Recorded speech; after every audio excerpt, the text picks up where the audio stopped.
स्वागत है आपका बी न्यूज नेशन में। मैं हूं आबिद हुसैन शेख। केडीपी सभा में सरकारी अधिकारियों ने उड़ाया मजाक। बीजापुर जिला पंचायत कर्नाटका सरकार के अभिवृद्धि कामों को लेकर हर विभाग के अधिकारियों के साथ जिला उस्तुवारी मंत्री डॉक्टर एम.बी. पाटिल गंभीरता से अभिवृद्धि और जनता से जुड़े विषयों पर बात कर रहे थे। वहीं ज्यादातर आला अधिकारी केडीपी सभा का मजाक उड़ाते हुए अपने हाथों में मोबाइल फोन थामे अपने फोन में मगन थे, जबकि ये मीटिंग 3 महीने में एक बार होती है, जिसके लिए लाखों का खर्च किया जाता है, क्योंकि जिसमें जनता से जुड़े अहम मुद्दों पर चर्चा की जाती है। मगर अधिकारी अपना कर्तव्य निभाते हुए जनता की समस्या पर ध्यान देने की बजाय मोबाइल फोन पर ध्यान लगाकर जिला की जनता, जनप्रतिनिधियों और इस सभा का मजाक उड़ाया। क्या जिला मंत्री ऐसे अधिकारियों पर कार्रवाई करेंगे? सर इंडिया वर्ती स्कीम सर वर्ती 30 विलेज IBC 11 and 118 नम्बर ಆಪ್ಟೆಕ್ಲಿಂದ ನೀರು ಆಯರ್ ತುಂಬಿಸೋಕೆ ಪ್ರಾರಂಭ ಮಾಡಿದೀವಿ ಸರ್. ಅದು ವಾರ ಬಂದು 20 ದಿವಸ ಇರೋದ್ರಿಂದ ನಮ್ಮ ಕೆಪಾಸಿಟಿ ಆಯರ್ ಹೆಚ್ಚಿಗೆ ಇರೋದ್ರಿಂದ ಒಂದು ಸರ್ 20 ದಿನ ಸಿಗೋದ್ರಿಂದ ನಮ್ಮ ಅಲ್ಲಿ ಒಂದು ಪಟ್ಟಿಗೆ ಹಲಸಂಗಿ ಹಿಂಗೆ ಬ್ರಿಡ್ಜ್ ಅದ, ಒಂದು ಭುಯ್ಯಾರದಾಗ ಅದ ಸರ್ ವರ್ತಿ ಸ್ಕೀಮ್ ಸರ್. ಆಮೇಲೆ ಇನ್ನೊಂದು ಅಣಚಿ ಪ್ಯಾಕೇಜ್ದಾಗ ನಮ್ದು ಅರ್ಜಿನಾಳ್ ಕೆರೆ ತುಂಬುತ್ತದೆ ಸರ್. ಇಂಚಿಗೆ ಅಣಚಿ ಪ್ಯಾಕೇಜ್ ಕುದಿರ್ಬೇಕಲ್ಲಪ್ಪ, ಇನ್ನ ನೀರು ನಮ್ಮ ಕೆರೆಗೆ ನಾವು ಯಾರಾದ್ರಿ ಇವತ್ತೇನ್ರೆ ಬೇರೆ ಉತ್ತರ ಕೊಟ್ಟು ಇಲ್ಲೇನೆ ಸಸ್ಪೆನ್ಷನ್ ಆರ್ಡರ್ ಇಶ್ಯೂ ಮಾಡ್ತೀನಿ. Last time you told me 10 days. Last time ನನಗೆ ಹೇಳಿರುವಂತದ್ದು ಒಂದು 10 ದಿವಸ ಟೈಮ್ ಕೊಡಿ ಅಂದ್ರಿ. August 15th ನಾನು ಡೇಟ್ ಕೊಟ್ಟಿದ್ದೆ ನಿಮ್ಗೆ. ಕರೆಕ್ಟ್ ಅವ್ರು ಹೋಗು. ಇವತ್ತು date September 7th. So 15 plus 7 22 days 22 ದಿವಸ ಏನಾಯ್ತು ಅನ್ಸಿದ್ರು? ರಾಮಟ್ಟಿ ಡ್ಯಾಮ್ ಇಂಟೇಕ್ ವ್ಯಾಲಿ ಇದೆ ಸರ್, ಜಾಕ್ ವ್ಯಾಲಿ ಇದೆ, ಅಲ್ಲಿಂದ ಬಂದು ಅಲ್ಲಿಂದ WTV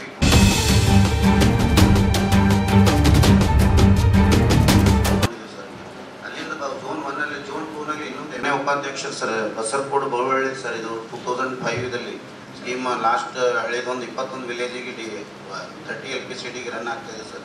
ಅಲ್ಲಿ ಈಗ ಆಲ್ರೆಡಿ ಉಪಾಧ್ಯಕ್ಷರು ಹೇಳ್ದಂಗೆ ಒಂದು ಸ್ವಲ್ಪ ಟೇಲ್ ಎಂಡಿಗೆ ನೀರು ಹೋಗ್ತಾ ಇದೆ ಸರ್. ಕಾರಣ ಏನು? ಅದು 30 LPCDಗೆ ಡಿಸೈನ್ ಮಾಡಿದೆ sir. Old scheme requirement of water design pumping hours 30 LPCD ಇತ್ತು.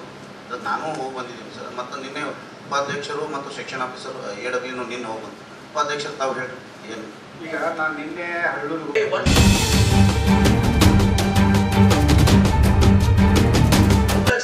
ಅಲ್ಲಿ ಮಾಡ್ಕೊಡ್ತೇನೆ ಸರ್. ಸಾಹೇಬ್ ಹೇಳಿದ್ದೀನಿ ಸರ್ ಬೆಳಿಗ್ಗೆ. ಅದು ನಾನು ನಮ್ಮ ಸಿಒಗೆ ಮಾತಾಡಿ ಸರ್ ರೆಟಿಫಿಕೇಶನ್ ಬರ್ಕೊಡ್ತೀನಿ, ಬರ್ಕೊಂಡು 1 ಲಕ್ಷ ನಾವು ಸರ್ ನಮ್ದಲ್ಲ, ನಾವು ಅವ್ರ ಭರವಸೆ ಮೇಲೆ ಕೊಟ್ಟಿದ್ವಿ, ಅವ್ರ ಒಳಗಂತ ಹೇಳ್ಬಿಡಿ.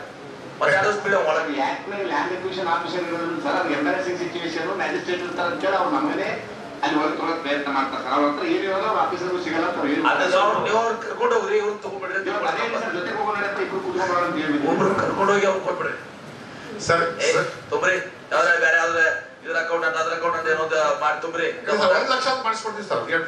ಆಮೇಲೆ ಇಂಥವು ಏನಿದಾವ ಲಿಸ್ಟ್ ಕೊಡಿ, ನನಗೆ ಕನ್ಸಲ್ಟ್ ಕೊಡಿ ಸರ್. ಇದು next will go to this ಹವಾಮಾನ ಪರಿಸ್ಥಿತಿ ಸರ್. ಓಕೆ, ಸ್ವಲ್ಪ ಈಗ ನಾನು ಕೂಡ ಮಧ್ಯಾಹ್ನ ಇದ್ರ ಹತ್ರ ಹೋಗ್ಬೇಕಾಗಿದೆ. ರೆಗ್ಯುಲರ್ ಸಬ್ಜೆಕ್ಟ್ಸು ನೀವು ಏನೆಲ್ಲ ರೂಟೀನ್ ಇರ್ತಾವಲ್ಲ ಅವೆಲ್ಲ ತಗೊಳ್ಳಿ. ಮೊದಲು ನಮಗೆ ಇಂಪಾರ್ಟೆಂಟ್ ಡ್ರಿಂಕಿಂಗ್ ವಾಟರು, ಆಮೇಲೆ ಆಲ್ ದಿಸ್ ಇಂಪಾರ್ಟೆಂಟ್ ಸಬ್ಜೆಕ್ಟ್ಸ್ ಎಲ್ಲ ನಾವು ತಗೊಳ್ಳಿ. ತದನಂತರ ಆಫ್ಟರ್ ಎಷ್ಟಾಗಿ ಟೈಮಿಗೆ ಆಫ್ಟರ್ ಲಂಚ್ 2:30 ನೀವು ಮುಗಿದ ನಂತರ ಒಂದು 10 ಬ್ರೇಕ್ ಕೊಡಿ. 3 o'clock ನೀವು ಕಂಟಿನ್ಯೂ ಮಾಡ್ಕೊಳ್ಳಿ. ಈಗ ರೈನ್ಫಾಲ್ ಸ್ಟ್ಯಾಟಿಸ್ಟಿಕ್ಸ್, ಅಗ್ರಿಕಲ್ಚರ್ ಪರಿಸ್ಥಿತಿ ಎರಡು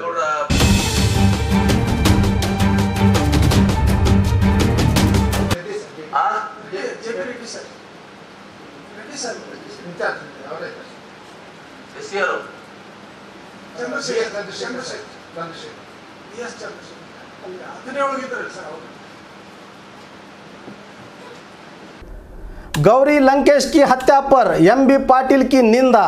जल संसाधन मंत्री डॉक्टर एम.बी. पाटिल ने गौरी लंकेश की हत्या देश में सच बोलने और लिखने वालों की आज़ादी को खामोश करने की साजिशें हो रही हैं।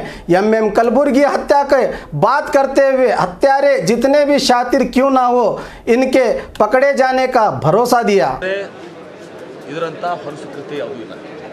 ನಾನು ಅದನ್ನು ಸತ್ಯ ಅಸತ್ಯ ನನಗೆ ಗೊತ್ತಿಲ್ಲ, ನೀವು ಹೇಳಿದ್ದನ್ನು ಕೇಳಿ ಮಾತಾಡ್ತಾ ಇದ್ದೀನಿ. ಒಂದು ವೇಳೆ ಸತ್ಯ ಇತ್ತಂದರೆ ಯುವರಾಜ್ ಅವರು ಈ ಥರ ಮಾಡಿದರೆ ಓರ್ವ ಹೆಣ್ಮಗಳು ಪ್ರಜಾಪ್ರಭುತ್ವ ವ್ಯವಸ್ಥೆಯಲ್ಲಿ ನಮಗೊಂದು ಹಕ್ಕಿದೆ, ನಮ್ಮ ಸಿದ್ಧಾಂತಗಳನ್ನ ನಮ್ಮ ಇದನ್ನು ಪ್ರತಿಪಾದನೆ ಮಾಡಲಿಕ್ಕೆ. ಮತ್ತು ಅವ್ರನ್ನ ಇವತ್ತು ದಿವಸ ನೀವು ಸೈಲೆನ್ಸ್ ಮಾಡುವಂಥದ್ದು. ನಾನು ಇದರ ಮೆರಿಟಿಗೆ ಹೋಗೋದಿಲ್ಲ, ಯಾಕಂದ್ರೆ ನನಗೆ ಗೊತ್ತಿಲ್ಲ. ಇವತ್ತು ದಿವಸ ಪೊಲೀಸರು ತನಿಖೆ ಆಗಬೇಕಾಗಿದೆ, ಯಾವ ಕಾರಣಕ್ಕೆ ಹತ್ಯೆ ಆಗಬೇಕಾಗಿದೆ ಅಂತೇಳಿ.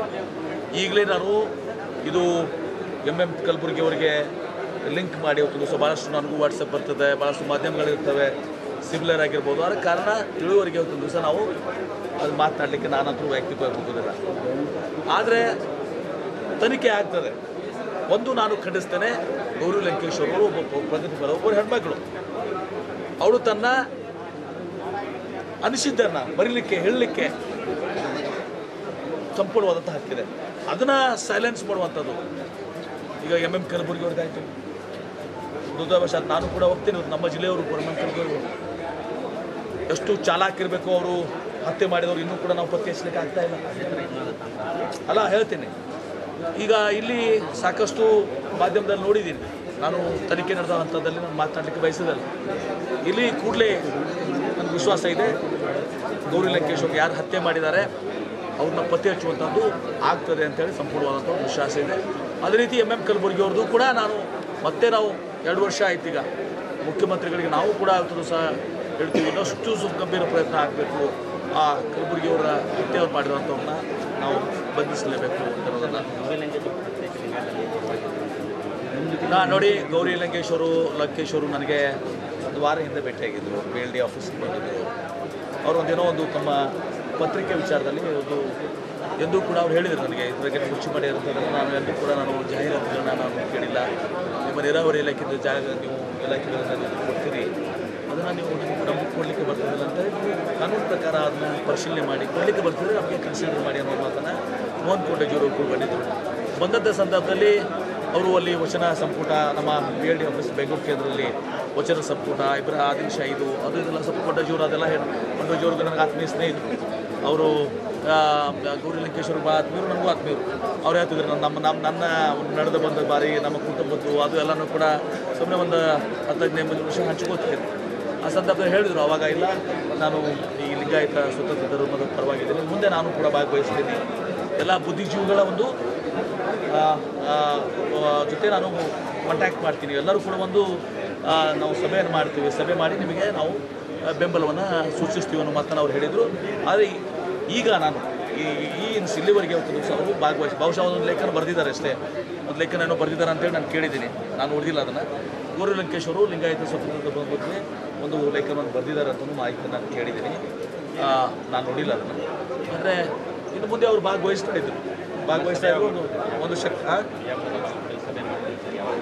ಅದು ನಾನು ನನ್ನ ಎಲ್ಲ ಜೊತೆ ಚರ್ಚೆ ಮಾಡಬೇಕಾಗ್ತದೆ. ಒಬ್ಬನೇ ಇಲ್ಲ, ಇದ್ದಾರೆ ಭಾಳಷ್ಟು ಜನ ಇದ್ದಾರೆ, ಬಸವ ಅಭಿಮಾನಿಗಳು, ಬಸವ ಪ್ರಚಾರಕರು, ಅವರೆಲ್ಲರೂ ಕೂಡ ಸತ್ಯದ ಪ್ರತಿಪಾದನೆ ಮಾಡೋರು ಅವರೆಲ್ಲರೂ ಇದ್ದಾರೆ. ಅವರೆಲ್ಲರೂ ಕೂಡ ಹೊರಟ್ಟಿಯವರು, ವಿನಯ್ ಕುಲಕರ್ಣಿಯವರು, ಶರಣ ಪ್ರಕಾಶ್ ಅದು ಚಿಂತನೆ ನಡೆದಿದೆ, ಯಾವುದೂ ಕೂಡ ಅಂತಿಮಗೊಂಡಿಲ್ಲ. ಮಾಡಬೇಕು ಮಾಡಬಾರ್ದು ರೂಪುರೇಷೆಗಳು ಎಲ್ಲನೂ ಕೂಡ ಒಂದು ಚಿಂತನೆ ಆಗಿದೆ.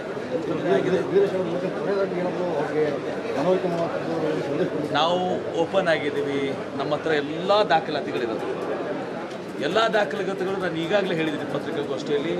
ರಾಜ್ಯ ಸರ್ಕಾರ, ಕೇಂದ್ರ ಸರ್ಕಾರ ಮಾಡಲೇಬೇಕು. ಯಾವ ರೀತಿ ಜೈನು ಸಿಖ್ಖರು ಕೊಟ್ಟಿದ್ದಾರೆ, ಆ ರೀತಿ ಬೌದ್ಧ ಧರ್ಮ ಕೊಟ್ಟಿದ್ದಾರೆ, ಅದನ್ನು ಕೊಡಲೇಬೇಕು. ಕೇಳಿ ರಾಜ್ಯ ಸರ್ಕಾರಕ್ಕೆ ಕೂಡ ನಾವು ಹೇಳಿದ್ದೀವಿ, ನಿಮಗೂ ಕೂಡ ಪ್ರೊವಿಷನ್ ಇದೆ. ಅಲ್ಲಿ ಒಂದು ಟೆಕ್ನಿಕಲ್ ಪ್ರಾಬ್ಲಮ್ ಇದೆ. ರಾಜ್ಯ ಸರ್ಕಾರಕ್ಕೆ ಅಧಿಕಾರ ಇದೆ ಅಂದರೆ ಮೈನಾರಿಟಿ ಸೆಕ್ಷನ್ಸ್ ಜೈನ ಧರ್ಮ ಡಿಕ್ಲೇರ್ ಆಗೋಕ್ಕಿಂತ ಮತ್ತು ಕೇಂದ್ರ ಸರ್ಕಾರದಲ್ಲಿ 2014 ಆಗೋಕ್ಕಿಂತ ಮುಂಚಿತವಾಗಿ 8 ರಾಜ್ಯಗಳಲ್ಲಿ ಒಂದು ಜೈನ ಸಮುದಾಯ ಆಲ್ರೆಡಿ ಮೈನಾರಿಟಿ ರಿಲಿಜನ್ ಅಂತೇಳಿ ಸ್ಟೇಟಸನ್ನು ಕೊಟ್ಟಿದ್ರು, ಅವ್ರಿಗೆ ರೆಕಗ್ನೈಸ್ ಮಾಡಿದರು. ಮುಂದೆ ಕೇಂದ್ರ ಸರ್ಕಾರ ಮಾಡ್ತು. ಇಲ್ಲಿ ಒಂದು ಸಮಸ್ಯೆ ಉದ್ಭವವಾಗ್ತದೆ, ಅದು ನಿಮಗೆಲ್ಲರಿಗೂ ಗೊತ್ತಿದೆ. ಲಿಂಗಾಯತ ಸಮುದಾಯ ಒಂದು ದಿವಸ ಇಲ್ಲಿ ಮೇಜರ್ ಕಮ್ಯುನಿಟಿ ಆಗಿದೆ ಒಂದು ದಿವಸ. ಹೀಗಾಗಿ ಅದು ರಾಜ್ಯ ಸರ್ಕಾರ ಮಾಡಲಿಕ್ಕೆ ಬರ್ತದೋ ಇಲ್ಲೋ ಅಂತೇಳಿ, ಬರ್ತಿದ್ರೆ ನಾವು ಮುಖ್ಯಮಂತ್ರಿಗಳು ಒತ್ತಾಯ ಮಾಡ್ತೀವಿ, ಇಲ್ಲೇ ನೀವೇ ಮಾಡಿ ಅಂತೀವಿ. ಒಂದು ಕೇಂದ್ರಕ್ಕೆ ಸಾಧಿಸಿ ವಿವಿಧ ರಾಜ್ಯಗಳು ಇದ್ದಾವೆ, ಮಹಾರಾಷ್ಟ್ರ ಇದೆ, ಆಂಧ್ರ ಪ್ರದೇಶ ಇದೆ, ಕೇರಳ ಇದೆ, ತಮಿಳುನಾಡು, ಇನ್ನೂ ಉಳಿದ ಭಾಗದಲ್ಲಿ ಎಲ್ಲ ಇದೆ. ಏನು ಮೆಜಾರಿಟಿ ಇದ್ದವರಿಗೆ ಕೊಡಕ್ಕೆ ಬರುತ್ತಲ್ಲ, ಅದು ನಾವು ಅದಕ್ಕಲ್ಲ, ಸಮಗ್ರವಾಗಿ ಉಂಟು. ನಾವು ಯಾವ ರೀತಿ ಲಿಂಗಾಯತ ಧರ್ಮ ಇದು ಸತ್ಯ ಮತ್ತು ಅಸತ್ಯಗಳ ನಡುವಂಥ ಒಂದು ಹೋರಾಟ. ಲಿಂಗಾಯತ ಹಿಂದೂಗಳಿಂದ ಯಾವ ರೀತಿ ವಿಭಜನೆ ಆಗಿದೆ, ಭಿನ್ನವಾಗಿದೆ. ಅದಕ್ಕೆ ನಾವು ಸಂಪರ್ಕ, ನಾವು ವೇದ, ಉಪನಿಷತ್ತು, ಈ ಅನಿಷ್ಟ ಪದ್ಧತಿಗಳು, ಈ ವರ್ಣಾಶ್ರಮ ಪದ್ಧತಿಗಳನ್ನ ಯಾವುದೂ ಕೂಡ ಲಿಂಗಾಯತ ಧರ್ಮದಲ್ಲಿ ಬಸವಣ್ಣ ಇವೆಲ್ಲನೂ ಕೂಡ ನಾವು ಯಾವುದೇ ಹಿಂದೂಗಳಿಂದ ನಾವು ವಿಭಿನ್ನವಾಗಿದ್ದೀವಿ. ಇವತ್ತು ನಮ್ಮ ಸ್ಥಾಪಕರು ಯಾರು, ನಮ್ಮ ಧರ್ಮಗ್ರಂಥಗಳು ಯಾವುದು, ಅನೇಕ ಸುಪ್ರೀಂ ಕೋರ್ಟ್ ಜಜ್ಮೆಂಟ್ಸನ್ನು ಕೊಟ್ಟಿದ್ದೀವಿ. ಸುಮಾರು 20 ಪುಸ್ತಕಗಳನ್ನ ಸಹ ಯಾರ್ಯಾರು ಫಾರಿನ್ ಆಥರ್ಸ್ ಇಟ್ಕೊಂಡು ರಾಷ್ಟ್ರದಲ್ಲಿರುವಂಥ ಎಲ್ಲ ಆಥರ್ಸ್ನ ನಮ್ಮ ಥಿಂಕ್ ಟ್ಯಾಂಕ್ ಜಾಮದಾರ್ ಏನಿದ್ದಾರೆ ಅವರು, ಇನ್ನಿತರು ಎಲ್ಲರೂ, ನಾನು ಕೂಡ ಮಾಹಿತಿ ಕೊಟ್ಟಿದ್ದೀನಿ, ಅವರು ಕೂಡ ಮಾಹಿತಿ. ಜಾಮದಾರ್ ಭಾಳಷ್ಟು ವಿಶೇಷವಾದಂಥ ಸ್ಟಡಿ ಮಾಡಿದ್ದಾರೆ. ಎಲ್ಲ ಕೂಡ ಮಾಡಿ ನಾವು ಎಕ್ಸ್ಪರ್ಟ್ ಕಮಿಟಿ ಮುಖ್ಯಮಂತ್ರಿಗಳು ಮಾಡಿರ್ತಿದ್ದೀವಿ. ನಮ್ಮದು ಸತ್ಯ ಇದ್ದರೆ ನಮಗೆ ಮಾನ್ಯತೆ ಕೊಡಿ. ಯಾಕೆ ನಾನು ಒಬ್ಬ ಸರ್ಕಾರ, ನನ್ನ ಸರ್ಕಾರ ಇಟ್ಕೊಂಡು ನಾನು ನನ್ನದೇ ಆದಂಥದ್ದನ್ನು ಸತ್ಯ ಅಂತ ಹೇಳಿದಿಲ್ಲ. ಎಕ್ಸ್ಪರ್ಟ್ ಕಮಿಟಿಯನ್ನು ಮಾಡಿ, ಎಕ್ಸ್ಪರ್ಟ್ ಕಮಿಟಿ ಯಾವುದು ಸತ್ಯ ಅಂತದೆ. ವೀರಶೈವ ನಮ್ಮನ್ನು ಕುಲಗೆಡಿಸುವಂಥ ಕೆಲಸ ಮಾಡೋದು ಬೇಡ. ಈಗಾಗಲೇ ಒಂದು ಸಲ ಮಾಡಿ 3 ಸಲ ಪೆಟ್ಟು ತಿಂದಿದ್ದಾರೆ, ನಮ್ಮನ್ನು ಸೇರಿಸ್ಕೊಂಡು ಹೋಗಿ ನಮ್ಮನ್ನು ಕೂಡ ಇದು ಮಾಡಿ ಹೋಗಿದ್ದಾರೆ. ಈಗ ನಮ್ಮನ್ನು ಸೇರಿಸ್ಕೋಬೇಡಿ. ಒಂದು ವೀರಶೈವರಿಗೂ ನಾನು ಏನು ಮಾಡ್ಕೊತೀನಿ, ನೀವು ಸ್ವತಂತ್ರವಾಗಿ ನೀವು ಧರ್ಮ ಕೇಳಿ, ಅಭ್ಯಂತರ ಇಲ್ಲ. ನಿಮ್ಗೆ ಇತಿಹಾಸ ಇದೆ, ನಿಮ್ಗೆ ಹಾಕ್ತೀನಿ. ಅಥವಾ ನೀವು 2Aದಾಗ ಹೋಗ್ಬೇಕು ಅಂತೇಳಿ ನಿಮ್ಗೆ ಆಸೆ ಇದೆ, 2Aದಾಗ ಹೋಗಿ, ನಮ್ಮ ಅಭ್ಯಂತರ ಇಲ್ಲ. ಆದ್ರೆ ದಯವಿಟ್ಟು ವೀರಶೈವರ ಜೊತೆಗೆ ಲಿಂಗಾಯತನ ಸೇರಿಸ್ಕೊಂಡು ನಮ್ಮನ್ನು ಹಾಳು ಮಾಡಬೇಡಿ. ಮತ್ತು ಎರಡನೇದಾಗಿ ನೀವು ಬಸವಣ್ಣನ ನಂಬಂಗಿಲ್ಲ. ನಿನ್ನೇನೇ ಆಗಿದ್ದಂಥ ಸಭೆಯಲ್ಲಿ ಹೇಳ್ತೀರಿ, ಮೊದಲ ಪಂಚಾಚಾರ್ಯರನ್ನು ಸ್ಮರಣೆ ಮಾಡಿಕೊಂಡು, ಅದು ಎಲ್ಲಿ, ಬದಾಮಿಯ ಶಿವೋಗಿ ಮಂದಿರದಲ್ಲಿ. ಹಿಂದೂ ಬರಲಾದವರು ಇಲ್ಲಿ ಬಂದಿದ್ದಾರೆ, ಕೂಡಿದ್ದಾರೆ, ಸಂತೋಷದ ಕೂಡಲಿ. ಮೊದಲೆರಡು ಮೀಟಿಂಗ್ ಕಾರ್ಗಲ್ ಕುಮಾರಸ್ವಾಮಿ ಇದ್ದಿದ್ದಿಲ್ಲ, ಅರ್ಥಾಡ್ ರುದ್ರಗೌಡರು ಆಮೇಲೆ ಇನ್ನಿದ್ರು ಎಲ್ಲರೂ ಕೂಡಿ ಇದು ಮಾಡ್ತಾಯಿದ್ರು. ಅವ್ರು ಲಿಂಗಾಯತ ಒಂದು ಮಹಾಸಭಾ ಮಾಡಕ್ಕೆ ಕೊಟ್ಟಿದ್ರು. ಅರ್ಗಲ್ ಕುಮಾರಸ್ವಾಮಿಗಳು ಬಂದು ಏನೋ ಬಹುಶಃ ಅದನ್ನ ದಾರಿ ತಪ್ಪಿಸಿದಾರೆ. ಎಲ್ಲ ಅದಕ್ಕೆ ಸೂಕ್ತವಾದಂಥ ದಾಖಲಾತಿಗಳು ಕೂಡ ನನಗಿದಾವೆ. ಈ ಮುಂದಿನ ಇದರಲ್ಲಿ ಎಲ್ಲೆಲ್ಲಿ ನಾವು ಏನೇನು ಹೇಳಬೇಕು ಎಲ್ಲ ದಾಖಲಾತಿ ಸಮೇತ, ಸುಮ್ಮನೆ ಬಾಯಿ ಮಾತಿಂದಲ್ಲ, ದಾಖಲಾತಿಗಳಿಂದ. ಮತ್ತು ಈಗ ಬಾಯಿ ಬಂದಂಗೆ ಏನು ಮಾತಾಡ್ತಾ ಇದ್ದಾರೆ ಇವರು ಕೆಲವೊಬ್ಬರು. ಬೀದರ್ನಲ್ಲಿ ಎಷ್ಟು 3-4 ಲಕ್ಷ ಜನ ಕೂಡಿದ್ರು, ಬೆಳಗಾಂನಲ್ಲಿ 4-5 ಲಕ್ಷ ಜನ ಕೂಡಿದ್ರು, ಲಾತೂರ್ 5-6 ಲಕ್ಷ ಜನ ಕೂಡಿದ್ರು, ಶಿವಯೋಗಿ ಮಂದಿರದಲ್ಲಿ 35,000 ಜನ ಇದ್ದರು. ಮತ್ತು ಈ ವಿರಕ್ತ ಮಠಗಳು ಏನಿದ್ದಾವೆ, ನಾನು ಈಗಾಗಲೇ ಸ್ಟೇಟ್ಮೆಂಟ್ ಕೊಟ್ಟಿದ್ದೀನಿ. ಈ ವಿರಕ್ತ ಮಠಗಳು ಇರುವಂಥ ಬಸವಣ್ಣ ಆಸ್ತಿಗಳು ಇವೆಲ್ಲ ಬಸವ ತತ್ವವನ್ನು ಪ್ರಚಾರ ಮಾಡಬೇಕಾಗಿದ್ದವರು. ಇವರು ಭಾಗಿಯಾಗಲಿ ಬಸವಣ್ಣವ್ರನ್ನ ಮೊದಲ पंचाचार्य। बीजापुर जिला पंचायत कर्नाटक सरकार के अभिवृद्धि कामों को लेकर 3 माही सभा का आयोजन। आज बीजापुर जिला पंचायत में कर्नाटक सरकार के अभिवृद्धि कामों को लेकर जिला के आला अधिकारियों के साथ जिला उस्तुवारी मंत्री डॉक्टर एम.बी. पाटिल ने बारीकी से अभिवृद्धि की जानकारी लेते हुए कई विभागों में योजनाओं को पूरा न करने पर आड़े हाथों लेते हुए अभिवृद्धि को लेकर कोई समझौता नहीं किया जाएगा। इसमें थोड़ी भी लापरवाही की गई तो अधिकारियों को बर्खास्त करने की चेतावनी दी। खासकर इस सभा में पानी, कृषि, शिक्षा, बागबानी और आरोग्य से जुड़े अनेक विषयों पर गंभीरता से चर्चा करते हुए तमाम रुके हुए कामों को जल्द खत्म करके लोकार्पण करने का आदेश दिया। ಟ್ಯಾಂಕರ್ ಮುಖಾಂತರ ನೀರನ್ನು ಸರಬರಾಜು ಮಾಡಿದೀವಿ ಸರ್. ಆಮೇಲೆ 18 ಮೇವು ಬ್ಯಾಂಕ್ಗಳನ್ನು ತೆಗೆದು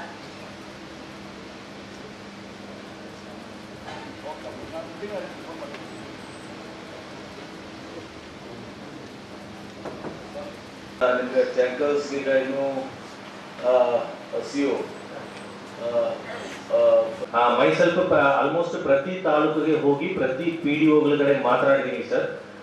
ತಾವು ಹೇಳಿದಾಗ ಅರೌಂಡ್ 30 to 35% ನಾವು ಟ್ಯಾಂಕರ್ ಸ್ಟಾಕ್ ಮಾಡ್ತೀವಿ. ಅವರು ಅನ್ಲೆಸ್ ನಂಟಿಲ್ ಡ್ರಿಂಕಿಂಗ್ ವಾಟರ್ಗೆ ಅವ್ರಿಗೆ ಬೋರ್ವೆಲ್ ಚಾರ್ಜ್ ರೀಚಾರ್ಜ್ ಆಗಿದಾವ ಏನ್ರಿ ನೀರಿದೆ. ಈ ಏಜೆಂಟ್ ಬೇಸ್ಡ್ ಆಗಿದೆ. ಆ ಏಜೆಂಟ್ ಬೇಸ್ ಆಗಿದ್ರಿಂದ ಅದರಿಂದ ಪಾಸಿಟಿವ್ ಅದೂ ನೆಗೆಟಿವ್ ಅದ. ಒಂದ್ ರೀತಿಯಿಂದ ಅವರು ಪ್ರಚಾರ ಮಾಡಿ ತಮ್ಮ ಸೇಲ್ಸ್ ಮಾಡಬೇಕು ಅಂತ ಪ್ರಚಾರ ಮಾಡ್ಕೊಂಡು ಮಾಡ್ತಾರೆ, ಅದು ಪಾಸಿಟಿವ್ ಇದೆ. ಎಲ್ಲ ಒಂದು ಕಡೆ ಸ್ವಲ್ಪ ಇದನ್ನು ಕೂಡ ಇದೆ, ದುರುಪಯೋಗನೂ ಕೂಡ ಇದೆ. ಎರಡು ಕೂಡ ಅದರಲ್ಲಿ ಅಡ್ವಾಂಟೇಜ್ ಡಿಸ್ಅಡ್ವಾಂಟೇಜಸ್. ನೀವು ಅವರು ಏಜೆಂಟ್ಸ್ ಪ್ರಚಾರ ಮಾಡ್ತಾರೆ, ಅವ್ರು ತಗೊಂಡ್ಬರ್ತಾರೆ, ಅದು ಟಾರ್ಗೆಟ್ ಮಾಡಕ್ ಹೋಗ್ರಿ. ನೀವು ಡಿಪಾರ್ಟ್ಮೆಂಟ್ಲಿ ಆಸ್ ಇವರು ನಿಮ್ದು ಎಷ್ಟು ಆಗುತ್ತೆ ಅದ್ರ ಕಡೆ ಲಕ್ಷ್ಯ ಆಗ್ಬೇಕು ನಿಮ್ಗೆ. ಅದಕ್ಕೆ ವ್ಯಾಪಕವಾಗಿ ಪ್ರಚಾರ ಕೊಡಿ, ಪ್ರೆಸ್ ಬ್ರೀಫಿಂಗ್ ಕೊಡಿ. ಮೀಡಿಯಾದವ್ರು ಪಾಪ ಇಂಥವ್ರಿಗೆಲ್ಲ ಅವರು ಕೂಡ ಸಹಕಾರ ಮಾಡ್ತಾರೆ ಕೂಡ. ಕೃಷಿ ಹೊಂಡಗಳ ಬಗ್ಗೆ ಅವ್ರು ಪ್ರೆಸ್ ಕಾನ್ಫರೆನ್ಸ್ ಕರೀರೋದು, ಪ್ರೆಸ್ ಕಾನ್ಫರೆನ್ಸ್ ಕರೀರಿ, ಪ್ರೆಸ್ ನೋಟ್ ಕಳಿಸಿ, ಮೀಡಿಯಾದವರು ಸಹಾಯ ಮಾಡ್ತಾರೆ ನಮ್ಗೆ. ಸಹಾಯ ಮಾಡಿ ವ್ಯಾಪಕವಾಗಿ ಪ್ರಚಾರ ಆಗ್ಬೇಕು. ಯಾಕಂದ್ರೆ ಈಗ ಇದ್ದ ನೀರನ್ನ ಹಿಡ್ಕೊಳ್ಳುವಂಥದ್ದು ಬಹಳ ಮಹತ್ವದ. ಇದ್ದ ನೀರನ್ನೇ ನಾವು ಹಿಡ್ಕೊಳ್ಳುವಂಥದ್ದು. ಒಂದು ಬೃಹತ್ ನೀರಾವರಿಗೆ ಎಷ್ಟು ಇಂಪಾರ್ಟೆನ್ಸ್ ಕೊಡ್ಬೇಕು ನಾವು, ಯಾಕಂದ್ರೆ ನಮ್ಮ ರಾಜ್ಯದ ನೀರೇನಿರ್ತದೆ ಆ ನೀರನ್ನ ಬಳಸ್ಕೊಳ್ಬೇಕಾಗಿರೋದು ನಮ್ಮ ರಾಜ್ಯದ ಪ್ರಥಮ ಆದ್ಯತೆ. ಅದು ಆದ ಕೂಡಲೇ ನೆಕ್ಸ್ಟ್ ಏನು ಇಂಪಾರ್ಟೆನ್ಸ್ ಬರ್ತದೆ ಅಂದ್ರೆ ಅದು ಪ್ಯಾರಲಲ್ ಆಗಿ, ಯಾಕಂದ್ರೆ ಮಳೆ ಆಧಾರಿತ ಪ್ರದೇಶಗಳು ಅಲ್ಲಿ ನೀವೇನು ಮಾಡಕ್ಕೆ ನೀವು ಇಷ್ಟೆಲ್ಲರೂ ಮಾಡಿದ್ರು ಕೂಡ ನೀವು ಡ್ರಿಪ್ ಮಾಡಿ ಎಲ್ಲ ಮಾಡಿ ರಾಜ್ಯದಾಗ ಎಷ್ಟೇ ಮಾಡಿದ್ರು ಅಲ್ಟಿಮೇಟ್ಲಿ ನಮ್ಮ ವಾಟರ್ ಲೊಕೇಶನ್ ಅಲ್ಲಿ ನಾವು 40% ಇರಿಗೇಷನ್ ಪೊಟೆನ್ಶಿಯಲ್ ಕ್ರಿಯೇಟ್ ಮಾಡ್ಬೋದು. ಇನ್ನು 60% ಆಫ್ಟರ್ ಎವ್ರಿಥಿಂಗ್ ಎಲ್ಲ ಉಳಿಯುವಂತದ್ದು ಮಳೆ ಆಧಾರಿತ ಪ್ರದೇಶ. ಮಳೆ ಆಧಾರಿತ ಪ್ರದೇಶದಲ್ಲಿ ಬಹಳ ಜನ ಕಷ್ಟದಲ್ಲಿದ್ದಾರೆ. 4 ವರ್ಷ ಈ ವರ್ಷ ಸ್ವಲ್ಪ ಈಗ ಬೆಟರ್ ಇದ್ದು ಸಲ, ಈಗ ಮಳೆ ಆಯ್ತು, ಮೊದಲೊಂದು ಮಳೆ ಆಯ್ತು, ಈಗ ಒಂದು ಮಳೆ ಆಯ್ತು, 2 ಮಳೆಗಳು ನಮ್ಗೆ ಮುಂಗಾರು ಪ್ರಾರಂಭ ಅಂತ್ಯದಲ್ಲಿ 2 ಕೂಡ ಸ್ವಲ್ಪ ಆಗಿ ಸ್ವಲ್ಪ ನಮಗೆ ಬೆಟರ್. 3 ವರ್ಷ ಕಂಟಿನ್ಯೂಸ್ ಆಗಿ ತೊಂದರೆ ಅನುಭವಿಸಿದ್ರು. ಎಲ್ಲಾ ಡಿಸ್ಟ್ರಿಕ್ಟ್ಸ್ ನಿಮ್ಗೆ ಡಿಸ್ಟ್ರಿಕ್ಟ್ ಇರಿಗೇಷನ್ ಪ್ಲಾನ್ ಕೊಡ್ಬೇಕಾಗಿತ್ತು, ಕೊಟ್ಟಿದ್ದೀರಿ. ಸೊ ಅದು ರಾಜ್ಯ ಸರ್ಕಾರದಿಂದ ಎಲ್ಲಾ ಜಿಲ್ಲೆಗಳನ್ನು ಒಳಗೊಂಡು ಕೃಷಿ ಸಿಂಚಾಯಿ ಯೋಜನೆ ಎಲ್ಲ. ಹೌದು ಸರ್, ಪ್ರಧಾನಮಂತ್ರಿ ಕೃಷಿ ಸಿಂಚಾಯಿ ಯೋಜನೆ. ಓಕೆ, ಅದ್ರ ಪ್ರಕಾರ ರಾಜ್ಯದಿಂದ ಸೆಂಟ್ರಲ್ ಗವರ್ಮೆಂಟ್ ಹೋಗಬೇಕಾಗಿತ್ತು, ಹೋಗಿದೆ ಸರ್. ಆ ಸೆಂಟ್ರಲ್ ಡೆವಲಪ್ಮೆಂಟ್ ಬಗ್ಗೆ ಒಂದು ಪ್ರಾಜೆಕ್ಟ್ ಮಾಡಿದ್ರು. ನಮ್ಮಲ್ಲಿ ಲಿಮಿಟ್ ಇಲ್ಲ ಸರ್. ಸೊ ಬೇರೆ ಪ್ರಾಜೆಕ್ಟ್ ಎಲ್ಲ ಪರ್ ಹೆಕ್ಟರ್ಗೆ 15,000 ಇತ್ತು ಸರ್. ಬಟ್ ಇದರಲ್ಲಿ ಲಿಮಿಟ್ ಇಲ್ಲ. ಅವ್ರು ಏನ್ ಮಾಡ್ಕೋತಿರೋ ಅದನ್ನೆಲ್ಲ ನಾವು ಪ್ಲಾನ್ ಮಾಡಿ ಸೈಂಟಿಫಿಕ್ ಆಗಿ ಮಾಡ್ಕೊಟ್ಟಿದ್ವಿ ಸರ್. ಸಾಹೇಬ್ರ ಮತ್ತೆ ಎಲ್ಲ ಡಿಸ್ಟ್ರಿಕ್ಟ್ ಮಾಡಿರುತ್ತೆ ಇಲ್ಲ ಸರ್. ಅದು ಅಂದ್ರೆ ಈ ವರ್ಷ ತಾಲೂಕಿನಲ್ಲಿ ಸ್ವಲ್ಪ 1 or 2 ವಾಟರ್ ಸೆಟ್ಸ್ ಇದೆ. ಇಡೀ ಜಿಲ್ಲೆಗೆ ನೀವು ಪ್ರಪೋಸಲ್ ಮಾಡಿದ್ದೀರಾ? ಇಲ್ಲ, ಬರೀ 10 ವಾಟರ್ ಸೆಟ್ಸ್ ನೀವು ಅದೇ ಅಗ್ರಿಕಲ್ಚರ್ ಯೂನಿವರ್ಸಿಟಿ ಮಾಡಿದಾರಲ್ಲ, ಎಂಟೈರ್ ಜಿಲ್ಲೆಗೆ ಮಾಡಿ. ಸರಿ ಸರ್, ಮಾಡಿ ಒಂದು ಪ್ರಪೋಸಲ್ ನನ್ ಕೊಡಿ. Okay sir. ಈಗ 10 ಮಾಡಿದ್ರೆ 10 ಸ್ಯಾಂಕ್ಷನ್ ಆಗಿದಾವ. ಹೌದು ಸರ್. ಆಮೇಲೆ ಎಸ್ ಸರ್. 10 ಅದರಲ್ಲಿ 1ಕ್ಕೆ ಬಿಡುಗಡೆ ಬಿಡುಗಡೆ. Yes sir. 10ರಲ್ಲಿ 1ಕ್ಕೆ ಬಿಡುಗಡೆ. ಬಟ್ ಸರ್ ಏನಾದ್ರು ಮಾಡ್ಬೇಕು, ಬಹಳಷ್ಟು ಸಮಸ್ಯೆ. ಯಾಕಂದ್ರೆ ಶೌಚಾಲಯ ಜಾಗ ಇದ್ದವ್ರು ವೈಯಕ್ತಿಕ ಶೌಚಾಲಯ ಬೆಸ್ಟ್. ಇವು ಸಾಮೂಹಿಕ ಶೌಚಾಲಯ ಯಾವ ಮೇಂಟೈನ್ ಆಗಿ ನೋಡಿನ ಇಲ್ಲ. ನಾವು 25 ಲಕ್ಷ 30 ಲಕ್ಷ 50 ಲಕ್ಷ ಹಾಕೊಟ್ಟಿದ್ವಿ. SCPT SPದಾಗ ನಾವೆಲ್ಲ ಹಾಕೊಟ್ಟಿದ್ವಿ. ಯಾರು ಮೇಂಟೈನ್ ಮಾಡಾಕಿಲ್ಲ. ಮೇಂಟೈನ್ ಆಗಲ್ಲ. ಈಗ ಬಂದ ಮತ್ತೆ ಆಸ್ ಯೂಶುವಲ್ ಇದು ಸಾಮೂಹಿಕ ಶೌಚಾಲಯ ಬೆಸ್ಟ್. ಆದ್ರೆ ಜಾಗ ಇರಲ್ಲ 20%, 25%, 40% ಅವ್ರಿಗೆ ನಾವು ಏನು ಮಾಡಿಕೊಡ್ಲೇಬೇಕಾ? ಒಂದು ಒನ್ ಟೈಮ್ ಎಕ್ಸರ್ಸೈಸ್ ಮಾಡಿ ಎಲ್ಲ ಕಡೆ ರಿಸರ್ವ್ ಮಾಡಿ. ಆಮೇಲೆ ಸಾಮೂಹಿಕ ಶೌಚಾಲಯದ ಮೇಲೆ ಆ ಬಾಡಿಗೆ ಮೇಲೆ SR ಪಾರ್ಟಿ ಮಾಡಿದ್ರು ನೋಡಿ. ಮನೆ ಮುಂದೆ ಎದುರುಗಡೆ ಹಾಕಿ ಒಂದು 20 ಖರ್ಚು ಕೊಟ್ಟು ಆ 20ಕ್ಕೆ ಒಂದು ಇದಕ್ಕೆ ಕೀಲಿ 10 ಒಂದು ಮನೆಗೆ 10 ಮನೆಗೆ ಒಂದು ಕೀಲಿ ಕಂಡದ್ದು. ಹಿಂಗೇನೋ ಆಯ್ತು, 10 ಮನೆಗೆ ಒಂದು ಕೀಲಿ. I think that makes better sir. ನಮ್ಮದಲ್ಲಿ ಮಾಡ್ತಾ ಇದ್ದಾರೆ ಸರ್. ಕೊಟ್ಟಿನಲ್ಲಿ ಎಲ್ಲ 25 ಶೌಚಾಲಯ ಕಂಟಿನ್ಯೂಸ್ ಆಗಿ ಅದೇ ಮಾಡಲ್ ಮಾಡಿದ್ದಾರೆ. ಕೊಟ್ಟಿನಲ್ಲಿ ರೀಸೆಂಟ್ ಆಗಿ ಮಾಡ್ತಾ ಇದ್ದಾರೆ. ಇದು ಒಂದು ಈ ವರ್ಷ ಒಂದು ಮುಂದಿನ ವರ್ಷ ಒಂದು 600 ವರ್ಷ ನಂತರ 600 ಎಷ್ಟು 60 ವರ್ಷಗಳ ನಂತರ 660 ಶೌಚಾಲಯ ಆಗ್ತದ. ನಾನು ಒಂದು ಎಕ್ಸಾಂಪಲ್ ಕೊಟ್ಟಿದ್ದೇನೆ. 660 ವರ್ಷ ಹಾದಿಗೆ ಬರ್ತದೆ. ನಮ್ಮ ಇದರಲ್ಲಿ ಕೂಡ ಹಂಗೆ ಅವ ಮಾಡಿದ್ವಿ ಸರ್, ಮಾಡ್ತಾ ಇದ್ದಾರೆ ಸರ್. ಇದು ಒನ್ ಟೈಮ್ ಎಕ್ಸರ್ಸೈಸ್ ಸರ್. ಜಮೀನ್ ಐಡೆಂಟಿಫೈ ಮಾಡಿ ನಿಮ್ದು ASI ಪ್ರಾಪರ್ಟಿ ಕೆಲವು ಕಡೆ ಈಗ ಮಾನ್ಯುಮೆಂಟ್ಸ್ ದಲ್ಲಿ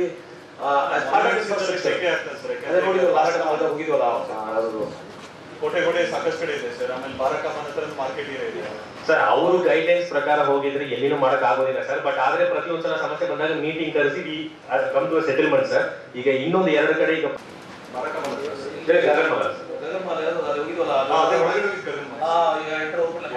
ಒಪ್ಕೊಂಡಿದ್ದಾರೆ ಸರ್.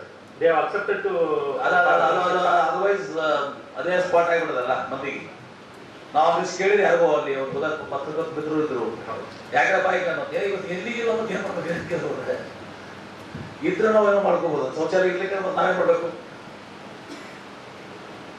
ಆಮೇಲೆ ಇವತ್ತು ಕಾರ್ಪೊರೇಷನ್ ಅಷ್ಟು plan Mirzapur city plan world wise ಎಲ್ಲೇ ಅಟ್ಲೀಸ್ಟ್ ಒಂದು 100 ಮೀಟರ್ಸ್ ಅಲ್ಲಿ ಈಗ 25 ಪ್ಲಾನ್ ಮಾಡಿದೀವಿ ಸರ್. ಅದ್ರಲ್ಲಿ 8 ಮಾಡಿದೀವಿ. ಎಷ್ಟು ಬೇಕಾಗ್ತದೆ? ಈಗ ಹಂಗೆ ನೋಡಿದ್ರೆ ಆಲ್ಮೋಸ್ಟ್ 50 ಬೇಕಾಗ್ತದೆ ಸರ್. ಆಲ್ಮೋಸ್ಟ್ ಡಬಲ್ ಬೇಕಾಗ್ತದೆ. 25 ಅಪ್ರೂವಲ್ ಕೊಟ್ಟಿದ್ದಾರೆ ಸರ್ ಗವರ್ಮೆಂಟ್. 10 ಕಮ್ಯುನಿಟಿ ಟಾಯ್ಲೆಟ್ಸ್ಗೆ ಅಪ್ರೂವಲ್ ಕೊಟ್ಟಿದ್ದಾರೆ ಸರ್. ಸ್ಲಮ್ಮಲ್ಲಿ ಇರುವಂತಹ ಕಮ್ಯುನಿಟಿ. ಅವ್ರನ್ನ ಏನ್ ಮಾಡ್ತಿದ್ರು ಟೆಂಡರ್ ಮಾಡಿ ಕೊಡ್ತಿರೋ ಅಥವಾ ನೀವು ಅವರೇ ಎಕ್ಸ್ಪ್ರೆಷನ್ ಆಫ್ ಇಂಟ್ರೆಸ್ಟ್ ಅಂತ ಕರೀತೀವಿ ಸರ್. ಯಾಕಂದ್ರೆ ಫಿಕ್ಸ್ ಇದೆ ಸರ್. ಒಂದು ಹೈಟೆಕ್ ಟಾಯ್ಲೆಟ್ ಪಬ್ಲಿಕ್ ಟಾಯ್ಲೆಟ್ ಮಾಡ್ಬೇಕಂದ್ರೆ 10 ಲಕ್ಷ ಅಂತ ಫಿಕ್ಸ್ ಇದೆ. ಅದೇ ಮೇಂಟೆನೆನ್ಸ್ ಅವರೇ ಮಾಡ್ತಾರೆ, ಅವರೇ ಕೊಟ್ಬಿಡ್ತೀವಿ ಯಾರಿಗೆ? ಅವ್ರಿಗೆ ಕೊಟ್ಬಿಡ್ತೀವಿ. ಯಾರು ಕನ್ಸ್ಟ್ರಕ್ಷನ್ ಮಾಡ್ತಾರೆ ಅವ್ರಿಗೆ ಮೇಂಟೆನೆನ್ಸ್ ಕೊಡ್ತೀವಿ. ಅವರೇ ಮಾಡ್ತಾರೆ. ಪೇ ಯೂಸ್ ₹2, ₹5 ಈ ತರ ಚಾರ್ಜಸ್ ಇರ್ತದೆ sir, depending on the area. Market ಅಲ್ಲಿ ಇತ್ತು ಅಂತಂದ್ರೆ ₹5 ಇರ್ತದೆ ಸರ್. ಬೇರೆ ಏರಿಯಾದಲ್ಲಿ ವಾರ್ಡ್ ಅಲ್ಲಿ ಇತ್ತು ಅಂದ್ರೆ ₹2. Should not exceed that. No, no, sir. 2 and 5 is ಎರಡನೇದು SCB TSP ಸರ್. SC/ST ವಾರ್ಡ್ಗಳಲ್ಲಿ ಒಳಚರಂಡಿ ಶೌಚಾಲಯ ಸಮುದಾಯವನ್ನು ತಗೊಂಡ್ಬಿಟ್ಟಿದ್ದು ಸರ್. 4 ವಾರ್ಡು 4 ಮತಕ್ಷೇತ್ರದ MLA ಅವ್ರನ್ನ ಕೇಳ್ಕೊಂಡು ವರ್ಕ್ಸ್ ತಗೊಳ್ಳಿ ಅಂತ ಹೇಳಿ ಸರ್. ತಾವೇನು 25 crores ರಿಲೀಸ್ ಮಾಡಿದ್ದೀರಿ, ಅದರಲ್ಲಿ ಅವ್ರ ಕಡೆಯಿಂದ ತಗೊಂಡು ಲಿಸ್ಟ್ ತಗೊಂಡು ವರ್ಕ್ಸ್ ತಗೊಂಡಿದ್ದೀನಿ. ನಾನು ಈ ಕಂಪ್ ಹಾಕಿದ್ದು ಅದು ಒಳ್ಳೇದಾಯ್ತು. ಸ್ವಲ್ಪ ನಾವು ತೆಗಿಸ್ಬಿಟ್ಟು ನಾನು ಬೇಗಂತನವು ಅದು KBJನವರಿಂದ, ಆಮೇಲೆ ನಾವು PDA 9 ಕೋಟಿ ಇಮಿಡಿಯೇಟ್ಲಿ ಅದು ಹಾಕ್ಬೇಕದು. ಸರಿ ಸರ್. ಯಾವಾಗ ನಾನು ಇದನ್ನ ನಗರ ಶಾಸಕರು ನಾನು BDA ಚೇರ್ಮನ್ ಎಲ್ಲ ಬಂದದನ್ನ ಇದು ಮಾಡ್ತೀವಿ. ಇದನ್ನು ಕೂಡ ನಿನ್ನೆ ಯಾರು ಫಾಲೋ ಮಾಡ್ತೀರಿ? 2 ನೀವು ಕೊಡಿ ಪಡಿ ಸರ್. ಈ 2 ಇದು ಆಗ್ಬೇಕು. 34 ಕೆರೆ ಆದ್ರೆ ನಾನು ಸರಿಗೆ ಆಗ್ತದೆ. ನಾನು ಒಂದು ಸ್ವಲ್ಪ ವಾಕಿಂಗ್ ವೇಟ್ ಕಟ್ಟಿ 10 kg ವೇಟ್ ಹೆಚ್ಚಿಗೆ ಆಗ್ಯಾರ ಪಟ್ಟಿಗೆ ನಂಬೋದು 34 ಕೆರೆ ಯಾಕಂದ್ರೆ ಹಸಗಿ ಅದರದ್ದು ವಾಕಿಂಗ್ 34 ಕೆರೆ ಒಳಗೆ ಬರ್ತದೆ. ನಮಗೂ ನಮ್ಮ ಮನೆಗೆ ಹತ್ರ ಆಗ್ತದೆ. ಬೇಗಂ ತಲಾಬ್ ಈ ಕಡೆ ಅಂತೂ ವಾಕಿಂಗ್ ಮಾಡೋದಿಲ್ಲ. ಅಂದ್ರೆ ಸುಸಜ್ಜಿತವಾದಂತ ಎಲ್ಲ ಪಾತ್ವೆ ರಾತ್ರಿ ಕೂಡ ವಾಕಿಂಗ್ ಮಾಡ್ಬೋದು. 12 ಗಂಟೆಗೆ ಕೂಡ ಹೋಗಿ ವಾಕಿಂಗ್ ಮಾಡ್ಬೋದು. ಆಫ್ಟರ್ ಡಿನ್ನರ್ ವಾಕಿಂಗ್ ಮಾಡ್ಬೋದು. DPR ಕೊಟ್ಟಿದ್ದಾರೆ ಸರ್. ಹೆಂಗಾಗಿದೆ DPR? ಒಳ್ಳೆ ಚೆನ್ನಾಗಿ ನೀವು ಮಾಡಿದ್ರೆ ಆಗ್ತಿಲ್ಲ, ನಾವು ಮಾಡಿದ್ರೆ ಏನಾದ್ರು ಇಲಾಖೆ ಭಾಳ ಚೆನ್ನಾಗಿ ಮಾಡಿಸಿದ್ರು. ಕೆಂಬಾವಿ ಅಸೋಸಿಯೇಟ್ಸ್ ಇಂದ ಬಹಳ ಬ್ಯೂಟಿಫುಲ್ ಪ್ಲಾನ್ ಇದೆ. ಬಹುಶಃ ರಾಜ್ಯದಲ್ಲಿ ಯಾವ ಕೆರೆಗೂ ಕೂಡ ಇವನ್ ಬೆಂಗಳೂರು ಕೆರೆಗಳಿಗೂ ಈ ತರ ಒಂದು ಫೆಸಿಲಿಟೀಸು ಇಷ್ಟು ಸುಂದರವಾದಂತ ಪ್ಲಾನ್ಸ್ ಇಲ್ಲ. ಬಹಳ ಹೆಮ್ಮೆಯಿಂದ ಸಹ ಮಾತನ್ನು ಹೇಳ್ತೇನೆ. Okay, thank you. ಭಾಳ ಮಸ್ತ ಮಾಡಿ ಬರೀ ಇಟ್ಕೊಂಡು ಪ್ರಪೋಸಲ್ ಕೊಟ್ಟೋ ಬಗ್ಗೆ ಅದು ಮುಗಿಸ್ಬೇಕಂತ ಹೇಳಿದ್ರೆ ಸರ್. ಅದು ಈಗ ಒಂದು ಸ್ವಲ್ಪ ಅದು ಡಿಸೈನ್ ಪ್ರಕಾರ ಇನ್ಸ್ಪೆಕ್ಷನ್ ಮಾಡಿ ಅದು ARL ವರ್ಕ್ಗೆ ಸಬ್ಮಿಟ್ ಮಾಡಿದ್ದೀವಿ ಸರ್. ಅದ್ರ ಜೊತೆಗೆ ಅದು ಇನ್ನ ARL ಡಿಸೈನ್ ಅಪ್ರೂವ್ ಆಗಿ ಮಾಡಿಕೊಟ್ಟಿದ್ದಾರೆ ಸರ್ CE. ಅದು ARL ವರ್ಕ್ಸ್ಲಿ ಫೈನಾನ್ಷಿಯಲ್ ಇಂಪ್ಲಿಕೇಶನ್ ಕಳಿಸಿವಿ ಸರ್. ಅದು SC ಆಫೀಸ್ದಿಂದ CE ಆಫೀಸಿಗೆ ಹೋಗ್ಬೇಕು ಸರ್. ಅದು CE ಆಫೀಸಿಗೆ ಇನ್ನೂ ಹೋಗಿಲ್ಲ ಸರ್. ಅದು ನಾಳೆ 2 ದಿವಸ ಅದು ಎಷ್ಟು ದಿವಸ ಆಯ್ತು ಸರ್? ಅದು ನಾನೇ ಕರ್ಷಿ ನನ್ನ ಚೇಂಬರ್ನಾಗ ಹೇಳ ಮೇಲೆ ಎಷ್ಟು ಬೇಕಾಗಿದ್ದು ಆಟೋಮೆಟಿಕ್ಕಾಗಿ ಸರ್? ಅಲ್ಲಿಂದ ಆದ್ಮೇಲೆ ಡಿಸೈನ್ ಅಪ್ರೂವ್ ಆದ್ಮೇಲೆ ಕೆಲಸ ಸ್ಟಾರ್ಟ್ ಮಾಡಿಸಿದ್ವಿ ಸರ್. ನಿನ್ನ ಬ್ರೇಕ್ ಮಾಡ್ತೀನಿ ಹೋಗೋಣ. ಬ್ರೇಕರಿಗೆ ಬಂದ ನಿನಗೆಲ್ಲ ಯಾಕೆ ಹೇಳಿದ್ದಾರೆ ಸ್ವಲ್ಪ ನಾಚಿಕ್ ಬರ್ತದೆ ನಿಮ್ಗೆ. ಟಾರ್ಗೆಟ್ 15 ಆಗಸ್ಟ್ ಟಾರ್ಗೆಟ್ ಇತ್ತು. ಏನ್ ಹೇಳಿದ್ರೆ 10 ದಿವಸ ಬೇಕಂತ ಹೇಳಿದ್ರಿ. ಈಗ ಬ್ರೇಕರ್ ಬರ್ಬೇಕಂತ ಹೇಳ್ತೀರಿ. ಬಂದಿದೆ ಸರ್. ಈಗ ಒಂದು ಕೂಡಿಸ್ಲಿಕ್ಕೆ ಎಷ್ಟು ದಿವಸ ಬೇಕದು? 15th ಕಂಪ್ಲೀಟ್ ಆಗ್ತದೆ September 15. This is the last dead line. September 15 ಅಂದ್ರೆ 16ರಿಂದ 22 ಒಳಗಡೆ ನಾನು ಇನಾಗ್ರೇಷನ್ ಬರ್ತೀನಿ. ನಿಮ್ಮ ಶಾಸಕರು ಹೇಳ್ತೀನಿ, ಹೇಳ್ರಿ ನಾ ಬರ್ತೀನಿ. ಅಷ್ಟೊಳಗೆ ಆಗದಿದ್ರೆ you will be suspended. Transfer ಅಲ್ಲ, you will be suspended. Yes or no? Yes. September 15 ಮಾಡ್ತೀರಿ? 15th ಮಾಡ್ತಿದ್ರೆ ಸಸ್ಪೆನ್ಷನ್ ತರಾಗಿ. ಎಸ್ ಸುಮ್ಮನೆ ಸ್ವಲ್ಪ ಕೆಲಸ ಮಾಡಿ. ಅಲ್ಲಿ ಬರೀ ನಮ್ಮ Tikota tank filling additional pipe line ಆಯ್ತಲ್ಲ, ಆಸ್ ಗುಡ್ ಆಸ್ ಒಂದು ನ್ಯೂ ಟ್ಯಾಂಕಿಂಗ್ ಸ್ಕೀಮ್. ಎಷ್ಟಿತ್ತು ಅದ್ರ ಟೈಮ್? ನಮ್ದು 12 ತಿಂಗಳಿತ್ತು. 4 ತಿಂಗಳ ಮುಗಿಸಿದ 4 months. ಇವತ್ತು ಇರಿಗೇಷನ್ ಡಿಪಾರ್ಟ್ಮೆಂಟ್ ಈಗ ಫಾಸ್ಟ್ ಆಗಿ ಕೆಲಸ ಆಗ್ತಿದ್ದು ಅಂದ್ರೆ ನೀವು ಟೈಮ್ ಕಾಂಟ್ರಾಕ್ಟರ್ ಟೈಮ್ ಲಿಮಿಟ್ ಹೇಳ್ಕೊಂಡು ಮಾಡಿದ್ರೆ ಇನ್ನ 10 ವರ್ಷ ಬೇಕಾಗ್ತದೆ. ನಾವು 3 ವರ್ಷದಿಂದ 2 ವರ್ಷನ ಮಾಡಿದೀವಿ. 2 ವರ್ಷನಾಗಿದ್ರೆ 1 ವರ್ಷನ ಮಾಡಿದೀವಿ. 1 ವರ್ಷದಾಗ 6 ತಿಂಗಳನ್ನ ಮಾಡಿದೀವಿ. 18 ತಿಂಗಳಿದ್ರೆ 9 ತಿಂಗಳನ್ನ ಮಾಡಿದೀವಿ. ಮುಖಾಂತರ ಬೆಳೆಗಳಿಗೆ ನೀರು ಹಾಕಿ ಅವ್ರಿಗೆ ಪರಿಹಾರ ಕೊಟ್ಟಿರ್ತಕ್ಕಂಥ ಉದಾಹರಣೆ ಇಟ್ಬೋದು. ನಮಗೂ ಸಹಿತ ನಮ್ಮ ಬೆಳೆಗಾರರಿಗೆ, ನಿಂಬೆ ಬೆಳೆಗಾರರಿಗೆ ಪರಿಹಾರ ಕೊಟ್ರಿ ಅನ್ನುವಂಥ ವಿಚಾರ ಇಟ್ಟಿದ್ದೀವಿ. ಅವತ್ತು ಚೀಫ್ ಮಿನಿಸ್ಟರ್ ರಿವ್ಯೂ ಮಾಡುವಂಥ ಸಂದರ್ಭಗಳು. ಬಟ್ ಇವತ್ತಿಗೂ ಅದು ಕಾರ್ಯರೂಪಕ್ಕೆ ಬಂದಿಲ್ಲ. ಸ್ಪಷ್ಟವಾಗಿ ಹೇಳಿ ಆಗ್ತದೆ, ಆಗಂಗಿಲ್ಲ. ನಿಮ್ಮ ಹಂತದಾಗ ಇರಂಗಿಲ್ಲ, ಗೌರ್ಮೆಂಟ್ ಡಿಸಿಷನ್ ಆಗಿರ್ತದೆ. ಬಾಗಲಕೋಟ್ನಾಗ ಎಲ್ಲ MLAs ಹಾಡು ಹೊಳ್ಯಾರ ನನಗೆ. ಏನ್ರಿ ಬಿಪಡ್ ಸಾಹೇಬ್ರ ನೀವು ತೊಗೊಂಡ್ರಲ್ಲ, ಅವ್ನು ನಾ ಯಾಕೆ ತೊಗೊಂಡ್ರಿ ಮಾರ ಬ್ಯಾಲೆನ್ಸ್ ಬಂದೈತೆ ಅಂತ ಹೇಳಿ ನಾನು. ಅದು ಹೆಂಗೆ ಬಂದೈತೆ ಅದನ್ನು ಗೊತ್ತದ ನನಗೆ. ಕೆಲಸ ಮಾಡಲ್ಲ ಅದು ಹೆಂಗೆ ಬಂದೈತಿ, ಯಾರಿಗೆ ಬಂದೈತೆ ಅದನ್ನು ಗೊತ್ತದ ನನಗೆ. ಗೊತ್ತಿಲ್ಲ ಅಂತಲ್ಲ, ಅದಿಷ್ಟೇ. ಅವ್ರಿಗೂ ಯಾರು ನೀವು ಹಾಕ್ಸಿದಾರಲ್ಲ ಅವ್ರಿಗೂ ಹೇಳಿದ್ದೀನಿ ನಾನು. ಅವ್ರಿಗೂ ಹೇಳಿದ್ದೀನಿ ಎಂತ ಮಾರ ಪುಣ್ಯದ ಕೆಲಸ ಮಾಡಿದ್ವಿ ಮರ ಎಲ್ಲ. ಒಟ್ಟು MLAಗಳು, ಬಾಗಲಕೋಟೆ MLAಗಳು ಒಟ್ಟರು ಬೈದಾರ. ಯಾರ್ಯಾರು ಬೈದಾರ ಅಂತ ಹೆಸರು ಹೇಳಿದ್ರೆ ನೀವು ಗಾಬರಿ ಆಗಿರ್ತೀರಿ. ಆದ್ರೆ ಇಲ್ಲಿ ಜರ್ಕತ ಇಫ್ ಯುವರ್ ಅದೇ ಕಂಟಿನ್ಯೂಷನ್ ಇಲ್ಲಿ ಆಗ್ತಿದ್ರ ಇಲ್ಲಿ ನಡೆಯಂಗಿಲ್ಲ. ನಾ ಯಾರು ಅಪ್ಲಿಕೇಶನ್ ಈಗ ಮಾತಾಡ್ಬೇಕಾದ್ರೆ ನಾವು ಸುಮ್ಮನೆ ಮಾತಾಡಕ್ತಿಲ್ಲ. ನಾನು ಹಳೆ ರೆಕಾರ್ಡ್ ಮ್ಯಾಗೂ ಮಾತಾಡಕತ್ತಿಲ್ಲ, ಹೊಸ ರೆಕಾರ್ಡ್ ಮ್ಯಾಗೂ ಮಾತಾಡ್ತೇನೆ. ಈಗ ನನಗೆ ಈಗಾಗಲೇ ಐ ಗಾಟ್ ಅ ರಿಪೋರ್ಟ್. ನನಗೆ ಈಗಾಗಲೇ ಇಲ್ಲಿ ಬಂದ ಮೇಲೂ ಕೂಡ ನಿಮ್ದು ಅದೇ ಚಾಳಿ ಮುಂದುವರೆದ. ಈ ಚಾಳಿ ಕೇಳ್ರಿ, ನಾನು ಅಟ್ಲಸ್ ನಾನೀಗ ನಾನು ಭಾಳ ಏನದ ಇನ್ನು ಮುಂದೆ ಸರಿಯಾಗಿ ನೋಡ್ಕೊಂಡು ಹೋದ್ರಿ. ಇಲ್ಲಿಕ ನಾ ಯಾವುದೂ ಕೇಳೋದ ಯಶವಂತರಾಯಗೌಡರು ನಾ ಶೇರ್ ಮಾಡಿದ್ದೀನಿ ನಾ ಇತಿಹಾಸ ಏನು ದಯವಿಟ್ಟು see or to yes sir. See that I got reports, you also got reports. Please see that he works properly. Yes. If it doesn't work, तो attitude change आपको attitude change. और खबरों के लिए देखते रहिए बी न्यूज़ नेशन।